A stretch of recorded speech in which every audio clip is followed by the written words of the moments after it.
Votre facture d'électricité va-t-elle vraiment augmenter de seulement 3 par année? C'est ce qu'avait promis le premier ministre en campagne électorale. Si l'inflation est à plus que 3 ça va être 3 maximum. Ça, c'est garanti. Et c'est en effet ce que prévoit le projet de loi, un plafonnement de la hausse à 3 pour éviter les chocs tarifaires en cas d'instabilité économique. Le gouvernement se donne donc le pouvoir de réviser les tarifs proposés par la Régie de l'énergie. Mais ça pourrait changer progressivement dès 2026.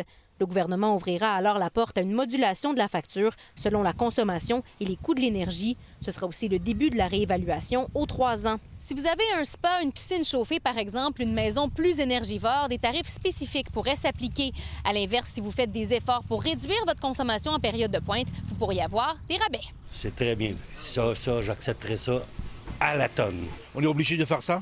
De consommer moins? On pourrait commencer par charger plus cher aux grandes entreprises pour multinationales, qu'on s'occupe mieux aussi de toute la question de l'énergie. On a vu l'argent qu'on a perdu dans Nordvolt. Un modèle mal avisé, selon un expert, dans un contexte où on veut encourager les gens à abandonner le gaz, le pétrole ou le propane. On peut remplir le réservoir de propane à la taille qu'on veut. Il n'y a personne qui nous dit au-delà de ça, il faut payer 3 fois plus cher ton propane. On dit aux gens, on va vous punir si vous consommez de l'électricité. Or, c'est ça qu'on veut que vous fassiez.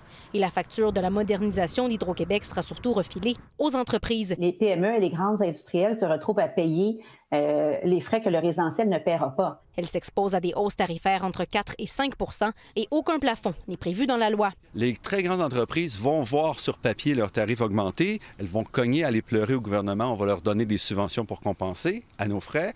Un coup dur dans le contexte de la guerre tarifaire. Si on veut garder nos entreprises au Québec, qu'on veut leur donner une raison de rester au Québec, il faut s'assurer d'avoir un environnement d'affaires compétitif.